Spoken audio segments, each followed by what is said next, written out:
ಇಡೀ ಆಫೀಸು ಖಾಲಿಯಾಗಿತ್ತು. ಆದರೆ ವಿಜಯ್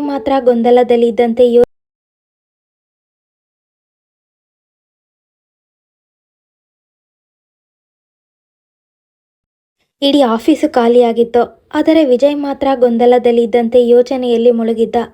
ಅವನು ಬಹಳ ಹೊತ್ತಿನಿಂದ ತನುಶ್ರೀಗೆ ಫೋನ್ ಮಾಡಲು ಯೋಚಿಸುತ್ತಿದ್ದ. ಎಷ್ಟೋ ಬಾರಿ ಮೊಬೈಲ್ ಕೈಗೆತ್ತಿಕೊಂಡರೂ ಡಯಲ್ ಮಾಡದೆ ಸುಮ್ಮನಾಗಿ ಬಿಡುತ್ತಿದ್ದ.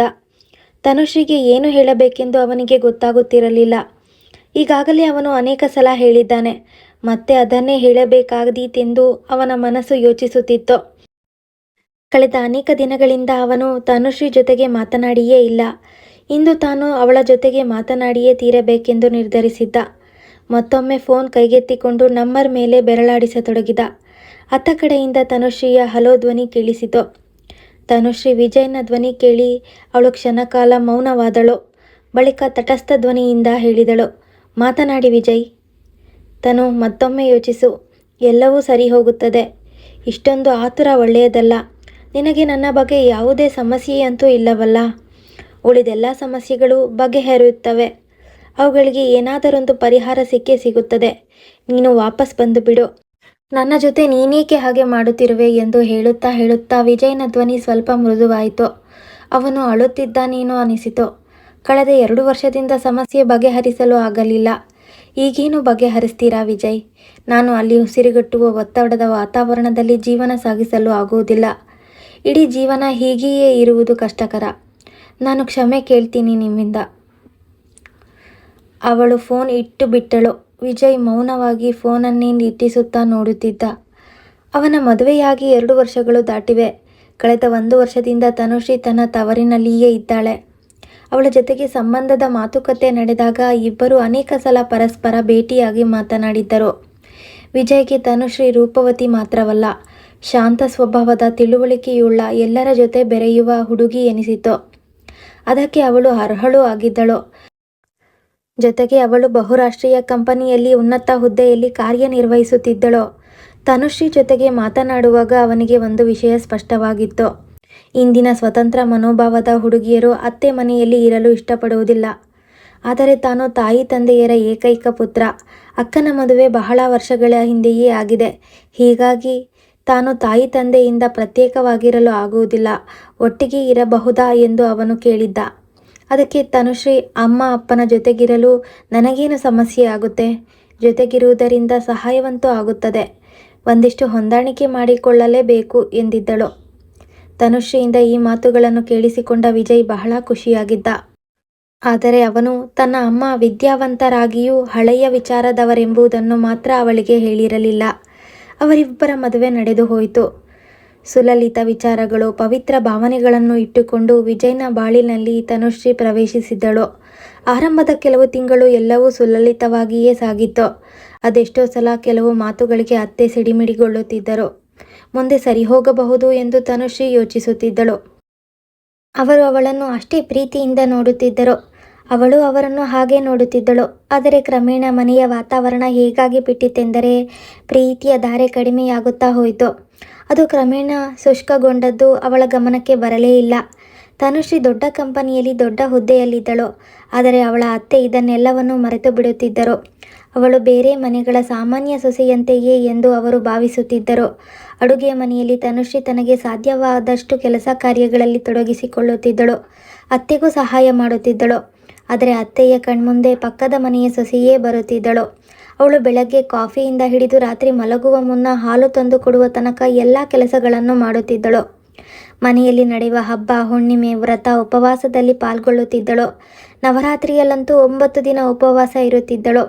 ಮನೆಯಲ್ಲಿ ನಡೆಯುವ ಭಜನೆ, ಕೀರ್ತನೆಗಳಲ್ಲಿ ಚಪ್ಪಾಳೆ ತಟ್ಟುತ್ತಿದ್ದಳು. ಅಷ್ಟೇ ಅಲ್ಲ, ಅದರಲ್ಲಿ ಪಾಲ್ಗೊಳ್ಳುತ್ತಿದ್ದವರಿಗೆ ಕಾಫಿ ತಿಂಡಿಯ ವ್ಯವಸ್ಥೆ ಮಾಡುತ್ತಿದ್ದಳು. ತನುಶ್ರೀಯ ಅರ್ಹತೆಯನ್ನು ಗಮನಿಸಿಯೂ ಅವಳ ಒಳ್ಳೆಯ ಸ್ವಭಾವ, ಸಮತೋಲನ ವರ್ತನೆ ಅತ್ತೆಯ ಗಮನಕ್ಕೆ ಬರುತ್ತಲೇ ಇರಲಿಲ್ಲ. ಸಮಯದ ಕೊರತೆ ಹಾಗೂ ದಣಿವಿನ ನಡುವೆಯೂ ಅವಳು ಅವರನ್ನೆಲ್ಲ ಖುಷಿಯಿಂದ ಇಡಲು ಪ್ರಯತ್ನ ಪಡುತ್ತಿದ್ದಳು. ವಿಜಯ್ ಅದೆಷ್ಟೋ ಸಲ ತಾಯಿಗೆ, ನೀವು ಸಣ್ಣ ಸಣ್ಣ ವಿಷಯಗಳಿಗೆ ಗಮನ ಕೊಡಬೇಡಿ. ಅಡುಗೆ ಮನೆ ಕೆಲಸ ಅಷ್ಟೇನು ದೊಡ್ಡ ಕೆಲಸವಲ್ಲ. ಈಗ ನಿಮಗೆ ಅದು ಕಷ್ಟಕರವೆಂದರೆ ನಾವು ಯಾರಾದರೂ ಕೆಲಸದವರನ್ನು ವ್ಯವಸ್ಥೆ ಮಾಡಬಹುದು. ತನುಶ್ರೀ ಆಫೀಸಿನಿಂದ ದಣಿದು ಬರುತ್ತಾಳೆ. ನಾವೆಲ್ಲ ಹಣ ಗಳಿಸುವುದು ಏಕೆ ಹೇಳಿ? ಸುಖ ಸೌಲಭ್ಯಗಳಿಗೆ ತಾನೇ. ನಾವು ಫುಲ್ ಟೈಮ್ ಕೆಲಸದವರನ್ನೇ ಇಟ್ಟುಕೊಳ್ಳೋಣ ಎಂದು ತಿಳಿಸಿ ಹೇಳುತ್ತಿದ್ದ. ಆಗ ತಾಯಿ ಅವನ ಮಾತನ್ನು ತಿರುಗಿಸಿ ಬಿಡುತ್ತಿದ್ದರು. ಈಗ ನನಗೆ ಎಲ್ಲ ಗೊತ್ತಾಗ್ತಾ ಇದೆ. ಹೆಂಡತಿ ಬಂದ ಮೇಲೆ ನನ್ನ ಮಹತ್ವ ಕಡಿಮೆ ಆಯ್ತಲ್ಲ. ನೀನು ಮೊದಲು ಕೂಡ ಹಣ ಗಳಿಸ್ತಿದ್ದೆ. ಆಗ ನಿನಗೆ ಈ ಅಮ್ಮನ ಕಷ್ಟದ ಅರಿವು ಆಗಲಿಲ್ಲ. ಹೆಂಡತಿ ಕೆಲಸ ಮಾಡಬೇಕಾಗುತ್ತದೆ ಅಂತ ಕೆಲಸದವಳನ್ನು ಇಟ್ಟುಕೊಳ್ಳೋಣ ಎಂದು ಹೇಳ್ತಿದ್ದೀಯಾ ಎಂದು ಹೇಳುತ್ತಾ ಕಣ್ಣೀರು ಸುರಿಸುತ್ತಾ, ಮಗ ಮದುವೆಯಾದ ಮೇಲೆ ಬದಲಾಗುತ್ತಾನೆ ಎಂದು ಬೇರೆಯವರು ಹೇಳುತ್ತಿದ್ದರು. ಈಗ ಅದನ್ನು ನಾನು ಕಣ್ಣಾರೆ ನೋಡುತ್ತಿರುವೆ ಎನ್ನುತ್ತಿದ್ದರು. ಅಮ್ಮನ ರೋದನ ಕೇಳಿಸಿಕೊಂಡು ಅಮ್ಮನನ್ನು ಸುಮ್ಮನಾಗಿಸಬೇಕೋ ಅಥವಾ ಒಳಗೆ ಈ ಮಾತುಗಳನ್ನೆಲ್ಲ ಕೇಳಿಸಿಕೊಳ್ಳುತ್ತಿರುವ ತನುಶ್ರೀಗೆ ಸಾಂತ್ವನ ಹೇಳಬೇಕು ಅವನಿಗೆ ಗೊತ್ತಾಗುತ್ತಿರಲಿಲ್ಲ. ರಜೆಯ ದಿನದಂದು ತನುಶ್ರೀ ಸ್ವಲ್ಪ ತಡವಾಗಿ ಏಳುವುದು ಕೂಡ ಅತ್ತೆಗೆ ಸರಿ ಎನಿಸುತ್ತಿರಲಿಲ್ಲ. ಅವಳ ಅಷ್ಟಿಷ್ಟು ಆಧುನಿಕ ಡ್ರೆಸ್ನಂತೂ ನೋಡಿ ಅವರು ಉರಿದೇಳುತ್ತಿದ್ದರು. ಡ್ರೆಸ್ ಬಗೆಗಿನ ಈ ದೈನಂದಿನ ಟೀಕೆ ಟಿಪ್ಪಣಿಗಳನ್ನು ಕೇಳಿಸಿಕೊಂಡ ತನುಶ್ರೀ ಮಾಡರ್ನ್ ಡ್ರೆಸ್ ಧರಿಸುವುದನ್ನೇ ಬಿಟ್ಟು ಬಿಟ್ಟಿದ್ದಳು. ತವರಿಗೆ ಹೋದಾಗ ಮಾತ್ರ ಅವಳು ತನ್ನ ಆಸೆಯನ್ನು ಪೂರೈಸಿಕೊಳ್ಳುತ್ತಿದ್ದಳು. ಅತ್ತೆಗೆ ತನ್ನ ಸೊಸೆಯ ಖುಷಿಗಿಂತ ಹೆಚ್ಚಾಗಿ ಅಕ್ಕಪಕ್ಕದವರ ಖುಷಿಯೇ ಹೆಚ್ಚು ಪ್ರೀತಿ ಪಾತ್ರ ಎನಿಸುತ್ತಿತ್ತು. ವಿಜಯ್ ಮುಂದೆ ಅವರು ಯಾವಾಗಲೂ ಹೇಳುತ್ತಿದ್ದದ್ದು, ಅಕ್ಕಪಕ್ಕದ ಮನೆಯ ಸೊಸೆಯಂದಿರು ವ್ರತ ಉಪವಾಸ ಮಾಡುತ್ತಾರೆ. ನಮ್ಮ ಸೊಸೆಯೂ ಇದ್ದಾಳೆ, ಅವಳು ವ್ರತವನ್ನು ಮಾಡುವುದಿಲ್ಲ. ತನ್ನ ಗಂಡನ ದೀರ್ಘಾಯುಷ್ಯಕ್ಕೂ ಕೂಡ ಹಸಿವಿನಿಂದ ಇರುವುದಿಲ್ಲ ಎನ್ನುತ್ತಿದ್ದರು. ಒಂದು ದಿನ ಉಪವಾಸವಿದ್ದರೆ ಯಾವ ಗಂಡ ತಾನೇ ದೀರ್ಘಾಯುಷ್ಯ ಪಡೆದುಕೊಳ್ಳುತ್ತಾನೆ? ಗಂಡನೊಂದಿಗೆ ದಿನವಿಡೀ ಜಗಳವಾಡೋದು, ಜೊತೆಗೆ ಬೈಗುಳದ ಮಳೆ ಸುರಿಸೋದು. ವರ್ಷದಲ್ಲಿ 1-2 ಸಲ ಉಪವಾಸ ಇದ್ದು ಗಂಡನ ಕೈಯಿಂದ ನೀರು ಕುಡಿದು ಉಪವಾಸ ತೊರೆಯುವುದು. ಇವೆಲ್ಲ ನನಗಿಷ್ಟವಿಲ್ಲ ಅಮ್ಮ. ಅದಕ್ಕಾಗಿ ನೀವು ತನು ಮೇಲೇಕೆ ಒತ್ತಡ ಹೇರುತ್ತೀರಿ? ಇವೆಲ್ಲ ಮೂಢನಂಬಿಕೆಗಳು. ಈ ವ್ರತ ಉಪವಾಸವೆಲ್ಲ ಈಗ ಫ್ಯಾಷನ್ಗಾಗಿ ನಡೆಸಲ್ಪಡುತ್ತಿವೆ. ಹೌದೌದು, ನಾನು ಇಷ್ಟೊಂದು ವರ್ಷ ನಿನ್ನ ತಂದೆಗಾಗಿ ವ್ರತ ಉಪವಾಸ ಮಾಡಿದ್ದು ಮೂಢನಂಬಿಕೆಯಾ ಎಂದರು ಅಮ್ಮ. ನೀವು ಮಾಡಿದ್ದು ಸರಿ, ಅದು ನಿಮ್ಮ ನಂಬಿಕೆ, ನಿಮ್ಮ ಯೋಚನೆ. ಆದರೆ ಅದಕ್ಕಾಗಿ ನಿಮ್ಮ ಯೋಚನೆಯನ್ನು ಬೇರೆಯವರ ಮೇಲೆ ಹೇರೋದು ಸರಿ ಅನಿಸುತ್ತಾ? ಅಮ್ಮನ ತರ್ಕರಹಿತ ವಿಚಾರಗಳು ಹಾಗೂ ನಂಬಿಕೆಗಳ ಬಗ್ಗೆ ಅವನು ಆಗಾಗ ಉರಿದೇಳುತ್ತಿದ್ದ. ಅನುಶ್ರೀಯ ಪರ ವಹಿಸಿ ಮಾತಾಡಿ ಅವನು ತಾಯಿಯೊಂದಿಗಿನ ಸಂಬಂಧವನ್ನು ಹಾಳು ಮಾಡಿಕೊಳ್ಳುತ್ತಿದ್ದ. ತಾಯಿಯ ಬಗ್ಗೆ ಇಷ್ಟೆಲ್ಲ ಮಾತನಾಡುತ್ತಿದ್ದರೂ ತಂದೆ ಮೌನವಾಗಿಯೇ ಇರುತ್ತಿದ್ದರು. ರಜಾ ದಿನದಂದು ವಿಜಯ್ ತನುಶ್ರೀ ಎಲ್ಲೆಯಾದರೂ ಸುತ್ತಾಡಿಯೋ ಅಥವಾ ಸಿನಿಮಾಕ್ಕೋ ಹೊರಟರೆ, ಅಮ್ಮ ದಿನ ಕೆಲಸದ ಕಾರಣದಿಂದ ಮನೆಯಿಂದ ಮಾಯವಾಗಿರುತ್ತಾರೆ ಮೇಡಮು. ರಜೆಯ ದಿನ ಸಿನಿಮಾ ಸುತ್ತಾಟ, ಪುರ್ಸೊತ್ತೇ ಇಲ್ಲ ಎಂದು ವ್ಯಂಗ್ಯವಾಗಿ ಹೇಳುತ್ತಿದ್ದರು. ತನುಶ್ರೀ ಮೂಡ್ ಹಾಳಾಗಿ ಹೋಗುತ್ತಿತ್ತು. ಅವಳು ಹೊರಗೆ ಹೋಗಲು ನಿರಾಕರಿಸುತ್ತಿದ್ದಳು. ವಿಜಯ್ ಅವಳನ್ನು ಹೇಗಾದರೂ ಮಾಡಿ ಮನವೊಲಿಸಿ ಹೊರಗೆ ಕರೆದುಕೊಂಡು ಹೋಗುತ್ತಿದ್ದ. ಆದರೂ ಇಬ್ಬರಿಗೂ ಮನಸ್ಸು ಶಾಂತವಾಗಿರುತ್ತಿರಲಿಲ್ಲ. ಅವನು ತಾಯಿಗೆ, ಅಮ್ಮ ನೀವು ತನುಶ್ರೀಯನ್ನು ಬೇರೆಯವರೊಂದಿಗೆ ಹೋಲಿಸಿ ನೋಡಬೇಡಿ. ತನುಶ್ರೀಯ ಕಾರ್ಯಕೌಶಲ್ಯ, ಕ್ರಿಯಾಕಲಾಪಗಳು, ಅವಳ ವರ್ತನೆ ಹಾಗೂ ಸ್ವಭಾವವನ್ನು ಅವಳ ಅರ್ಹತೆಗನುಗುಣವಾಗಿ ತೂಗಿ ನೋಡಿ. ಆಗ ನಿಮಗೆ ಅವಳ ಬಗ್ಗೆ ಯಾವುದೇ ದೂರು ಇರದು. ನೀವು ನನಗೆ ಈ ಕೆಲಸಗಳು ಮಾಡಲು ಹೇಳಿದ್ದೀರಿ ಅಂದ್ಕೊಳ್ಳಿ. ಅವನ್ನು ಮಾಡಲು ತನ್ನ ಬಳಿ ಸಮಯವಾದರೂ ಎಲ್ಲಿದೆ? ತನುಶ್ರೀ ಕೂಡ ನನ್ನ ಹಾಗೆಯೇ ಬ್ಯುಸಿಯಾಗಿದ್ದಾಳೆ. ಅವಳು ಈ ಕೆಲಸಗಳನ್ನು ಹೇಗೆ ಮಾಡಲು ಸಾಧ್ಯ? ನೀವು ಅವಳ ಸ್ವಭಾವವನ್ನು ಏಕೆ ಪರಿಗಣಿಸುತ್ತಿಲ್ಲ? ನೀವು ಅಷ್ಟೆಲ್ಲ ಮಾತನಾಡಿದರೂ ಅವಳು ತಿರುಗಿ ಉತ್ತರ ಸಹ ನೀಡುವುದಿಲ್ಲ. ನೀವು ಚಿಕ್ಕ ಪುಟ್ಟ ವಿಷಯಗಳ ಬಗ್ಗೆ ಗಮನ ಕೊಡುವುದನ್ನು ಬಿಟ್ಟು ಬಿಡಿ. ಖುಷಿಯಾಗಿರಿ. ಜೀವನವನ್ನು ಖುಷಿಯಿಂದ ಕಳೆಯಲು ಕಲಿತುಕೊಳ್ಳಿ. ಎಲ್ಲರ ಜೀವನದ ಆದ್ಯತೆಗಳು ಬೇರೆ ಬೇರೆಯಾಗಿರುತ್ತವೆ.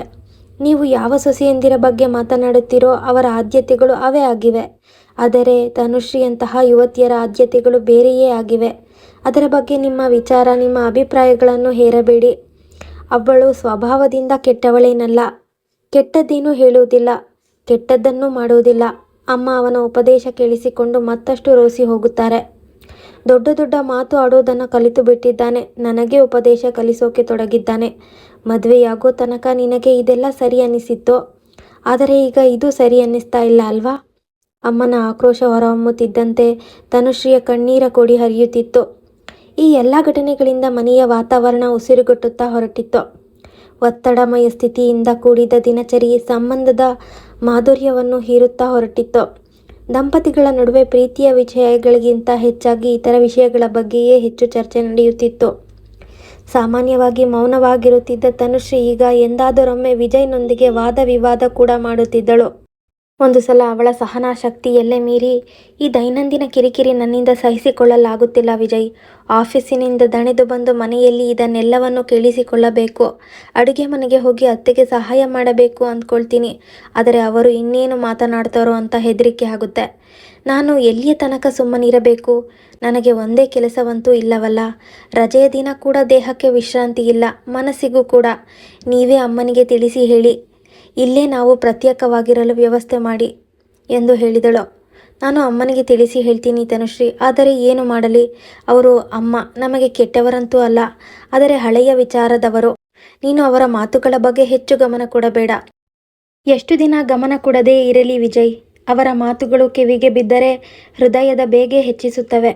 ಅದೆಷ್ಟು ಸಲ ನಿರ್ಲಕ್ಷ್ಯ ಮಾಡಲಿ ಹೇಳಿ? ದಣಿದು ಹೋದ ಮೆದುಳು ರೋಸಿ ಹೋಗುತ್ತದೆ. ಇಂತಹ ಉಸಿರುಗಟ್ಟಿಸುವ ವಾತಾವರಣದಲ್ಲಿ ಎಷ್ಟು ದಿನ ಇರಲು ಸಾಧ್ಯ? ಅವರು ಅಮ್ಮ ಹೃದಯದಿಂದ ಕೆಟ್ಟವರಾಗಿರಲಿಕ್ಕಿಲ್ಲ, ನಮ್ಮನ್ನು ಪ್ರೀತಿಸುತ್ತಿರಲೂಬಹುದು. ಆದರೆ ಅವರ ಮಾತುಗಳನ್ನು ಕೇಳಿಸಿಕೊಂಡರೆ ಹಾಗೆನ್ನಿಸುತ್ತದೆ ಅಂತ ನಿಮಗೆ ಹೇಗೆ ಗೊತ್ತಾಗುತ್ತೆ? ದಿನ ದಿನ ಅಂತಹ ಕಟು ಮಾತುಗಳನ್ನು ಕೇಳಿಸಿಕೊಳ್ಳಲಾಗುವುದಿಲ್ಲ. ಅವರ ಮಾತುಗಳ ಮೇಲೆ ಅವರ ನಿಯಂತ್ರಣ ಹೇರಿಕೊಳ್ಳುವುದು ಅವಶ್ಯ. ಅದು ಅವರ ಸ್ವಭಾವ. ಮನುಷ್ಯ ತನ್ನ ಅಭ್ಯಾಸ ಬದಲಿಸಿಕೊಳ್ಳಬಹುದು, ಆದರೆ ಸ್ವಭಾವ ಬದಲಿಸಿಕೊಳ್ಳಲಾಗದು. ಅವರ ಜೊತೆಗೆ ನನಗೆ ಹೊಂದಾಣಿಕೆ ಆಗುವುದಿಲ್ಲ, ಅವರ ಜೊತೆ ಇಲ್ಲಿ ಇರಲು ಆಗುವುದಿಲ್ಲ. ತನುಶ್ರೀ ನಿರ್ಧಾರ ಕೈಗೊಂಡವಳಂತೆ ಹೇಳಿಬಿಟ್ಟಳು. ಇದೇನು ಹೇಳುತ್ತಿರುವೆ ತನು? ನಾನು ನಿನಗೆ ಈ ಕುರಿತಂತೆ ಅದೆಷ್ಟು ಸಲ ಸ್ಪಷ್ಟವಾಗಿ ಹೇಳಿರುವೆ. ನಾನು ಅವರಿಗೆ ಏಕೈಕ ಮಗ, ಅವರಿಂದ ಪ್ರತ್ಯೇಕವಾಗಿ ಇರಲು ಸಾಧ್ಯವಿಲ್ಲ. ಅತ್ತೆಯ ಮಾತುಗಳು ಇಷ್ಟು ಕಠೋರವಾಗಿರುತ್ತದೆ ಎಂದು ನೀವು ನನಗೆ ಮೊದಲೇ ಹೇಳಿರಲಿಲ್ಲ. ಬೇರೆ ವಿಷಯಗಳೊಂದಿಗೆ, ಬೇರೆ ದಿನಚರಿಗಳೊಂದಿಗೆ ಹೊಂದಾಣಿಕೆ ಮಾಡಿಕೊಳ್ಳಬಹುದು, ಆದರೆ ಕಠೋರವಾಗಿ ಕೆಟ್ಟದ್ದಾಗಿ ಮಾತನಾಡುವವರ ಜೊತೆ ಹೊಂದಾಣಿಕೆ ಮಾಡಿಕೊಳ್ಳುವುದು ಕಷ್ಟಕರ ವಿಜಯ್. ಪ್ರೀತಿಯ ಒಂದೆರಡು ಮಾತು ಕೂಡ ಅವರ ಹತ್ತಿರವಿಲ್ಲ. ಯಾವಾಗ ನೋಡಿದರೂ ಕೆಟ್ಟ ಮಾತುಗಳನ್ನೇ ಕೇಳಿಸಿಕೊಳ್ಳಬೇಕು. ನಾನು ಅಂಥದ್ದೇನು ಕೆಟ್ಟದ್ದಾಗಿ ನಡೆದುಕೊಂಡಿರುವೆ, ನೀವೇ ಹೇಳಿ ಎನ್ನುತ್ತಾ ಅವಳ ಕಂಠ ತುಂಬಿ ಬಂದಿತ್ತು. ವಿಜಯ್ ಮಾನಸಿಕ ಒತ್ತಡಕ್ಕೆ ಸಿಲುಕಿ ಹೋದ. ತಾಯಿ ತನ್ನ ಸ್ವಭಾವ ಬದಲಿಸಿಕೊಳ್ಳಲು ಸಿದ್ಧರಿರಲಿಲ್ಲ. ತನುಶ್ರೀ ಕೂಡ ಇತ್ತೀಚೆಗೆ ವಿಜಯ್ ಮುಂದೆ ತನ್ನ ಆಕ್ರೋಶ ಹೊರಹಾಕುತ್ತಿದ್ದಳು. ಏನು ಮಾಡಬೇಕೆಂದು ವಿಜಯ್ಗೆ ಹೊಳೆಯುತ್ತಿರಲಿಲ್ಲ. ಸಮಸ್ಯೆಗೆ ಯಾವುದೇ ಪರಿಹಾರ ಕಾಣಿಸುತ್ತಿರಲಿಲ್ಲ ಅವನಿಗೆ. ಬೇರೆ ಮನೆ ಮಾಡಿದರೆ ಸಂಬಂಧಿಕರು, ಸಮಾಜ ಏನು ಹೇಳಬಹುದು ಎಂಬ ಅಳುಕು ಅವನಿಗಿತ್ತು. ಮದುವೆಯ ನಂತರ ಹೆಂಡತಿಯ ಮಾತು ಕೇಳಿ ತಾಯಿ ತಂದೆಯನ್ನು ನಡುನೀರಿನಲ್ಲಿ ಕೈಬಿಟ್ಟ ಎಂಬ ಮಾತುಗಳು ಕೇಳಿಬರುತ್ತವೆ ಎಂಬ ಭೀತಿಯೂ ಅವನಿಗಿತ್ತು. ಅವರ ಕಠೋರ ಮಾತುಗಳು ಹೇಗೆ ತನ್ನ ಜೀವನವನ್ನು ನರಕ ಮಾಡುತ್ತಿವೆ ಎನ್ನುವುದು ಅವನಿಗೆ ಅರಿವಾಗುತ್ತಿತ್ತು. ಹೆಂಡತಿ ಕೆಟ್ಟವಳಾಗಿದ್ದರೆ ಅವಳಿಗೆ ವಿಚ್ಛೇದನ ಕೊಡಬಹುದಿತ್ತು. ಆದರೆ ತಾಯಿಯ ಬಗ್ಗೆ ಏನು ಮಾಡಬೇಕು ಎಂದು ಯೋಚಿಸಿ ಯೋಚಿಸಿ ಅವನ ತಲೆ ಕೆಟ್ಟು ಹೋಗುತ್ತಿತ್ತು. ಸಂಬಂಧ ಉಳಿಸಿಕೊಳ್ಳಲು ಒಂದೇ ಕಡೆಯ ಪ್ರಯತ್ನ ಸಾಲುವುದಿಲ್ಲ ಎಂದು ಅವನಿಗೆ ಮನವರಿಕೆಯಾಗಿತ್ತು. ಕ್ರಮೇಣ ಅವನು ಹಾಗೂ ತನುಶ್ರೀಯ ನಡುವೆ ಜಗಳಗಳು ಶುರುವಾದವು. ಅದಾಗಿ 1 ವರ್ಷವಾಗುತ್ತಾ ಬಂದಿತ್ತು. ಈಗ ತನುಶ್ರೀ ವಿಜಯ್ಗೆ, ನಿಮಗೆ ಇದು ಇಷ್ಟೊಂದು ಕಷ್ಟ ಎನಿಸಿದರೆ ನಾವಿಬ್ಬರೂ ನಮ್ಮ ದಾರಿ ಬದಲಾಯಿಸಿಕೊಳ್ಳಬಹುದು ಎಂದು ಹೇಳತೊಡಗಿದಳು. ಅವಳ ಮಾತು ಕೇಳಿ ಅವನು ದಿಗುಡನಾದ. ಚಿಕ್ಕ ಪುಟ್ಟ ವಿಷಯಗಳಿಗಾಗಿ ಇಷ್ಟೊಂದು ದೊಡ್ಡ ನಿರ್ಧಾರ ಹೇಗೆ ತೆಗೆದುಕೊಂಡಳೆಂದು ಯೋಚಿಸತೊಡಗಿದ. ಸಿಟ್ಟಿನ ಭರದಲ್ಲಿ ಅವನು ಬಹಳ ದಿನಗಳವರೆಗೂ ತನುಶ್ರೀಗೆ ಫೋನ್ ಕೂಡ ಮಾಡಲಿಲ್ಲ. ಇಂದು ಬಹಳ ದಿನಗಳ ಕಾಲ ಅವನ ಮೆದುಳು ಶಾಂತವಾದಾಗ ಅವಳಿಗೆ ಫೋನ್ ಮಾಡಿದಾಗ ಅವಳ ಉತ್ತರ ಮೊದಲು ಹೇಗಿತ್ತೋ ಈಗಲೂ ಹಾಗೆಯೇ ಇತ್ತು. ಚಿಕ್ಕ ಪುಟ್ಟ ಮಾತುಗಳು ಅವನ ಜೀವನದಲ್ಲಿ ಎಷ್ಟೊಂದು ಕ್ಲಿಷ್ಟಕರ ಸ್ಥಿತಿಯನ್ನು ಉಂಟು ಮಾಡಿದ್ದವೆಂದರೆ ಅದಕ್ಕೆ ಅವನಿಗೆ ಯಾವುದೇ ಪರಿಹಾರಗಳು ಕಾಣಿಸುತ್ತಿರಲಿಲ್ಲ. ತನ್ನ ವೈವಾಹಿಕ ಜೀವನವನ್ನು ಹೇಗೆ ಕಾಪಾಡಿಕೊಳ್ಳಬೇಕು? ಖಿನ್ನ ಮನಸ್ಸಿನಿಂದ ಅವನು ಎದ್ದು ಕುಳಿತ. ಆಫೀಸಿನಿಂದ ಹೊರಗೆ ಬಂದ, ಆದರೆ ಮನೆಗೆ ಹೋಗುವ ಮನಸ್ಸಾಗಲಿಲ್ಲ. ಏನನ್ನೋ ಯೋಚಿಸಿ ಅವನು ತನ್ನ ಗೆಳೆಯ ಸತೀಶ್ನ ಮನೆ ಕಡೆ ಹೊರಟ. ಸತೀಶ್ ಅವನ ಸಮಸ್ಯೆಗಳನ್ನು ಚೆನ್ನಾಗಿ ಅರ್ಥ ಮಾಡಿಕೊಳ್ಳುತ್ತಿದ್ದ. ಆದರೆ ತನುಶ್ರೀ ಪ್ರತ್ಯೇಕವಾಗಿರುವುದರ ಹೊರತಾಗಿ ಯಾವುದೇ ಪರಿಸ್ಥಿತಿಯಲ್ಲಿ ವಾಪಸ್ಸು ಬರಲು ಸಿದ್ಧಳಿಲ್ಲ. ಕಾಫಿ ಕಪ್ಪನ್ನು ಮೇಜಿನ ಮೇಲಿಡುತ್ತಾ ಸತೀಶ್ ಹೇಳಿದ, ಅದು ಹೇಗೆ ಬರುತ್ತಾಳೆ ಸತೀಶ್? ಅಮ್ಮನ ಧೋರಣೆಯೇ ಆಗಿದೆಯಲ್ಲ. ಅವರು ಏನನ್ನೂ ತಿಳಿದುಕೊಳ್ಳುವ ಪ್ರಯತ್ನ ಮಾಡುತ್ತಿಲ್ಲ. ಸಮಸ್ಯೆ ಹೇಗಿದೆಯೋ ಹಾಗೆಯೇ ಇದೆ, ಅದರಲ್ಲಿ ಯಾವ ಬದಲಾವಣೆ ಆಗಿಲ್ಲ. ಅಮ್ಮನ ಕಟು ಮಾತುಗಳು, ವರ್ತನೆ ಯಾವುದರ ಮೇಲೂ ಹಿಡಿತವಿಲ್ಲ. ಅವರ ವಿಚಾರಗಳನ್ನು ದಾಟಿ ಹೋಗುವುದು ತನುಶ್ರೀಗೆ ಅಸಾಧ್ಯವೇ ಸರಿ. ನಾನೊಂದು ಮಾತು ಹೇಳ? ಅದೇನು ಹೇಳಪ್ಪ ಎಂದು ಅವನ ಕಡೆ ನೋಡತೊಡಗಿದ. ನೀನು ಸದ್ಯ ತನುಶ್ರೀಯ ಮಾತನ್ನೇಕೆ ನಡೆಸಿಕೊಡಬಾರದು? ಹೆಚ್ಚು ದೂರ ಹೋಗಬೇಡ. ಅದು ಎಷ್ಟು ದೂರ ಅಂದರೆ ತನುಶ್ರೀಗೆ ಅಮ್ಮನ ಮಾತುಗಳು ಕೇಳಿಸಬಾರದು ಎಂದು ಹೇಳುತ್ತಾ ಅವನು ಮಾತು ಮುಂದುವರೆಸಿದ. ಆ ಮನೆ ಸಮೀಪದಲ್ಲೇ ಒಂದು ಮನೆ ಮಾಡು. ಹಾಗೆ ಮಾಡಿ ನಿನ್ನ ಕುಟುಂಬ ಉಳಿಸಿಕೊ. ನೀನು ಹಾಗೂ ತನುಶ್ರೀ ಜೊತೆಗೆ ಇದ್ದರೆ ಪರಸ್ಪರರ ಪ್ರೀತಿ ಹಾಗೂ ಆಕರ್ಷಣೆಯಲ್ಲಿ ಬಂದಿಯಾಗಿ ಸಮಸ್ಯೆಗೆ ಪರಿಹಾರ ಕೂಡ ಕಂಡುಕೊಳ್ಳಬಹುದು.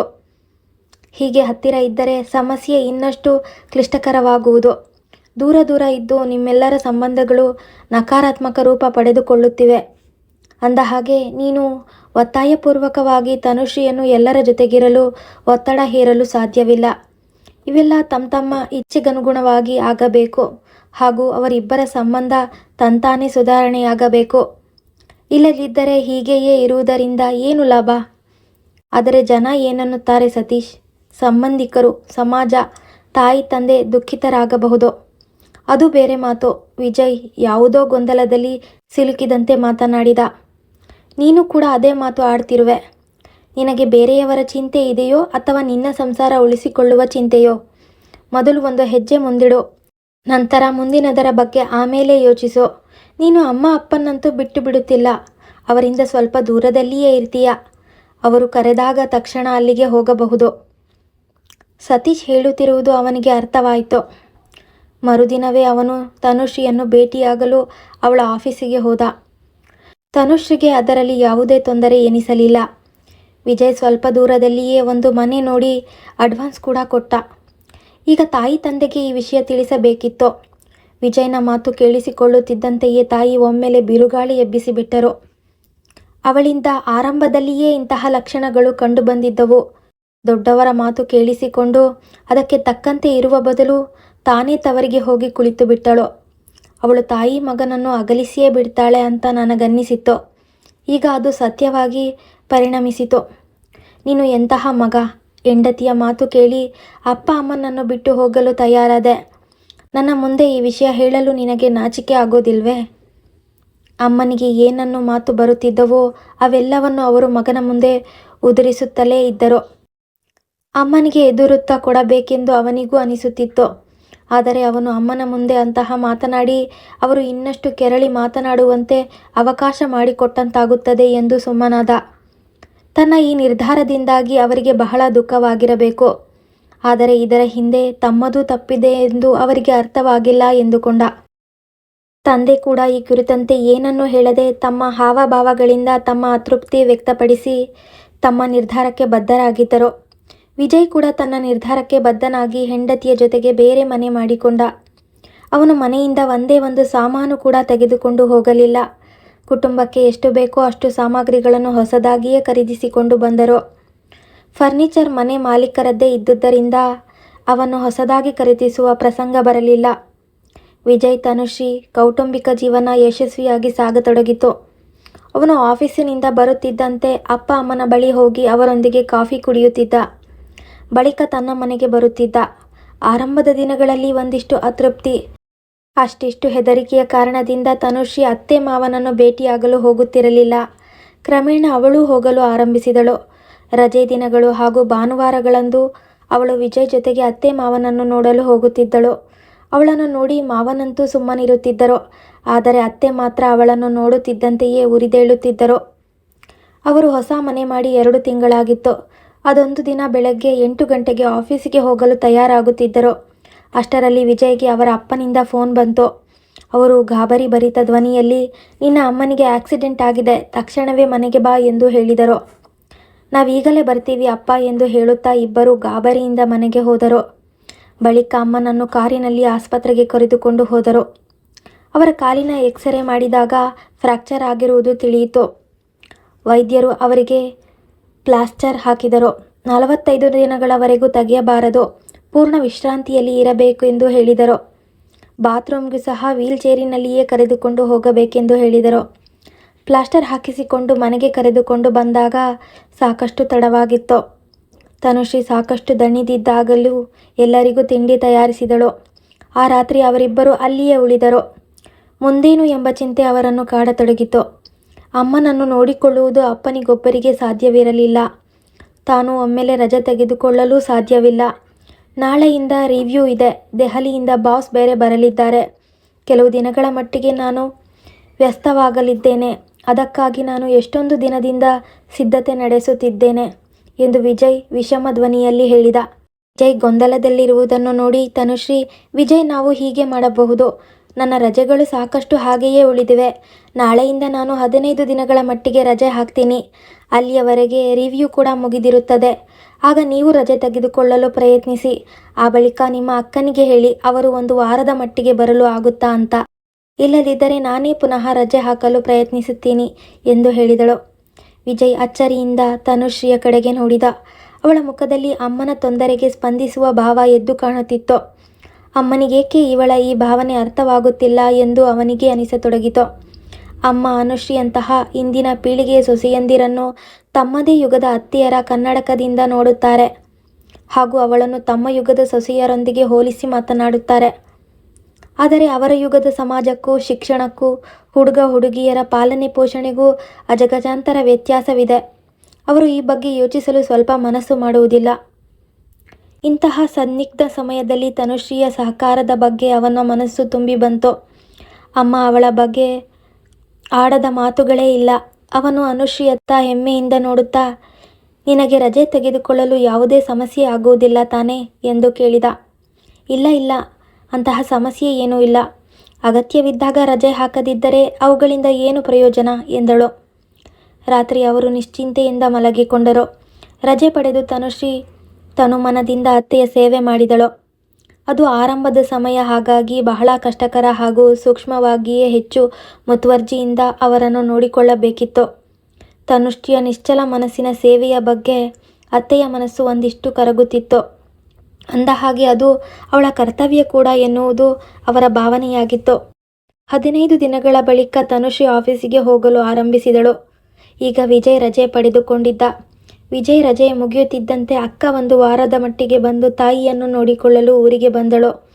ಅಕ್ಕ ಹೋಗುತ್ತಿದ್ದಂತೆ ತನುಶ್ರೀ ಪುನಃ ರಜೆ ಪಡೆದುಕೊಂಡಳು. ಅತ್ತೆ ಈಗ ಸಾಕಷ್ಟು ಮಟ್ಟಿಗೆ ಹುಷಾರಾಗಿದ್ದರು. ಯಾರ ಸಹಾಯವಿಲ್ಲದೆ ಅವರು ಬಾತ್ರೂಮ್ಗೆ ಹೋಗತೊಡಗಿದ್ದರು. ವಿಜಯ್ ತನುಶ್ರೀಯ ಬಗ್ಗೆ ಕೃತಜ್ಞತೆಯ ಭಾವ ತಾಳಿದ್ದ. ಅವಳು ಇಂತಹ ಕ್ಲಿಷ್ಟಕರ ಸಮಯದಲ್ಲಿ ಪೂರ್ವಗ್ರಹ ತೊರೆದು ಪರಿಪೂರ್ಣ ಮನಸ್ಸಿನಿಂದ ತಾಯಿಯ ಸೇವೆ ಮಾಡಿದ್ದಳು ಹಾಗೂ ಮಾಡುತ್ತಿದ್ದಳು. ಈಗ ಅಮ್ಮನಿಗೂ ತನುಶ್ರೀಯ ಸೇವಾ ಮನೋಭಾವ ಅವರ ಮನಸ್ಸನ್ನು ತಟ್ಟಿತ್ತು. ತನುಶ್ರೀಯ ಅಗತ್ಯಗಳ ಬಗ್ಗೆ ಎಂದೂ ಗಮನ ಕೊಡದ ಅಮ್ಮ ಈಗ ತಿಂಡಿ ತಿಂದೆಯಾ, ಕಾಫಿ ಕುಡಿದೆಯಾ, ಸ್ವಲ್ಪ ಹೊತ್ತು ವಿಶ್ರಾಂತಿ ಪಡೆದುಕೋ, ದಣಿವು ನಿವಾರಿಸಿಕೋ ಎಂದೆಲ್ಲ ಹೇಳಿದಾಗ ವಿಜಯ್ಗೆ ಬಹಳ ಖುಷಿಯಾಗುತ್ತಿತ್ತು. ನಾಳೆಯಿಂದ ತನುಶ್ರೀಯ ರಜೆಗಳು ಮುಗಿಯುತ್ತಿದ್ದವು. ಅವಳು ಮರುದಿನ ಆಫೀಸಿಗೆ ಹೋಗಬೇಕಿತ್ತು. ಅತ್ತೆ ಪರಿಪೂರ್ಣವಾಗಿ ಆರೋಗ್ಯವಾಗಿದ್ದರು. ರಾತ್ರಿಯ ಊಟ ಮುಗಿಸಿ ವಿಜಯ್ ತನುಶ್ರೀ ತಮ್ಮ ಮನೆಗೆ ಹೋಗಲು ಸಿದ್ಧರಾದರು. ತನುಶ್ರೀ ಅತ್ತೆಯನ್ನು ಮಾತನಾಡಿಸಿ ಹೊರಬಂದಳು. ವಿಜಯ್ ಅಮ್ಮನನ್ನು ಮಾತನಾಡಿಸಲೆಂದು ಕೋಣೆಗೆ ಹೋದ. ಅಮ್ಮ, ನಾವೀಗ ಹೊರಡ್ತೀವಿ. ನಿಮ್ಮ ಆರೋಗ್ಯದ ಬಗ್ಗೆ ಗಮನ ಕೊಡಿ. ನಾವು ಆಗಾಗ ಬರ್ತಾ ಇರ್ತೀವಿ. ತನುಶ್ರೀಯ ರಜೆಗಳು ಮುಗಿದಿವೆ. ನಾಳೆಯಿಂದ ಅವಳು ಆಫೀಸಿಗೆ ಹೋಗಬೇಕಿದೆ ಎಂದು ಹೇಳಿದ. ಹೌದು ವಿಜಯ್, ತನುಶ್ರೀ ನನ್ನ ಸೇವೆಯನ್ನು ಚೆನ್ನಾಗಿಯೇ ಮಾಡಿದಳು ಎಂದು ಹೇಳಿದರು. ಅವರ ಧ್ವನಿಯಲ್ಲಿ ಪಶ್ಚಾತ್ತಾಪದ ಭಾವನೆ ಎದ್ದು ಕಾಣುತ್ತಿತ್ತು. ಅವಳನ್ನು ಅರ್ಥ ಮಾಡಿಕೊಳ್ಳಲು ಬಹುಶಃ ನಾನು ಎಡವಿದೆ ಅನಿಸುತ್ತೆ ಎಂದರು. ಇರಲಿ ಬಿಡಮ್ಮ, ಅವೆಲ್ಲ ಮಾತುಗಳು ಈಗೇಕೆ ಎಂದು ವಿಜಯ್ ಖುಷಿಯಿಂದ, ನೀವು ನಿಮ್ಮನ್ನು ಅರ್ಥ ಮಾಡಿಕೊಂಡಿರಿ, ಇದೇ ನಮಗೆ ಖುಷಿಯ ವಿಷಯ. ತಾಯಿ ತಂದೆಯ ಸೇವೆ ಮಾಡುವುದು ನಮ್ಮ ಕರ್ತವ್ಯ ಕೂಡ ಹೌದು. ನಿಮಗೆ ಯಾವಾಗ ಅವಶ್ಯಕತೆ ಇರುತ್ತೋ ನಮ್ಮನ್ನು ಕರೆಯಿರಿ, ನಾವು ಹತ್ತಿರದಲ್ಲೇ ಇರ್ತೀವಿ ಎಂದು ಹೇಳಿದವನ ಧ್ವನಿಯಲ್ಲಿ ಆರ್ದ್ರತೆಯ ಭಾವವಿತ್ತು. ಅಮ್ಮನ ಕಣ್ಣುಗಳಲ್ಲೂ ಕಣ್ಣೀರು ತುಂಬಿಕೊಂಡವು. ವಿಜಯ್, ತನುಶ್ರೀ ನೀವು ಇಲ್ಲಿಗೆ ಬಂದು ಬಿಡಿ. ಬೇರೆ ಕಡೆ ಏಕೆ ವಾಸ ಮಾಡುತ್ತೀರಿ? 2 ಪಾತ್ರೆಗಳು ಇರುವ ಕಡೆ ಅಲ್ಲಿ ಒಂದಿಷ್ಟು ಘರ್ಷಣೆ ಸಹಜ. ಆದರೆ ಇದರರ್ಥ ನಾನು ಪ್ರೀತಿಸುವುದಿಲ್ಲ ಎಂದಲ್ಲ. ದೊಡ್ಡವರ ಮಾತನ್ನು ಅಷ್ಟು ಕೆಟ್ಟದೆಂದು ಭಾವಿಸುವುದೇಕೆ? ಅಮ್ಮನ ಕಂಠದಲ್ಲಿ ಅದೇನೋ ಮಮತೆ ಇತ್ತು. ಹೋಯ್ ಅಮ್ಮ, ಅವನು ಭಾವುಕನಾಗಿ ಅಮ್ಮನನ್ನು ಬಾಚಿ ತಬ್ಬಿಕೊಂಡು, ಅಮ್ಮ ನೀವು ಇಷ್ಟೊಂದು ಭಾವುಕರಾಗುವುದೇಕೆ? ನಾವು ನಿಮ್ಮ ಮಕ್ಕಳೇ, ನಿಮ್ಮಿಂದ ದೂರವಾಗಲು ಸಾಧ್ಯವೇ? ಒಂದಿಷ್ಟು ದೂರದಲ್ಲಿರಬೇಕು ಅಷ್ಟೇ ಎಂದುಕೊಳ್ಳುತ್ತಾ ಅವನು ಅಮ್ಮನ ಬೆನ್ನು ಸವರತೊಡಗಿದ. ಅಮ್ಮ, ಒಂದೇ ಮನೆಯಲ್ಲಿ ಒಂದೇ ಸೂರಿನಡಿ ವಾಸಿಸುತ್ತಿದ್ದೆ. ನಿಮಗೆ ತೀರಾ ನಿಕಟವಾಗಿಯೇ ಇದ್ದೆ. ಆದರೆ ನಿಮ್ಮ ಹೃದಯದಿಂದ ದೂರ ಇದ್ದೆ. ಸಮೀಪದಲ್ಲಿಯೇ ಇದ್ದು ದೂರ ಇರುವುದಕ್ಕಿಂತ ದೂರ ಇದ್ದು ಹೆಚ್ಚು ನಿಕಟವಾಗಿರುವುದು ಒಳ್ಳೆಯದು ಅಮ್ಮ. ನನ್ನ ಮಾತುಗಳು ನಿಮಗೆ ಅರ್ಥ ಆಗುತ್ತೆ ಎಂದು ಭಾವಿಸಿರುವೆ, ಅವನು ಅಮ್ಮನಿಂದ ಬೇರ್ಪಡುತ್ತಾ ಹೇಳಿದ.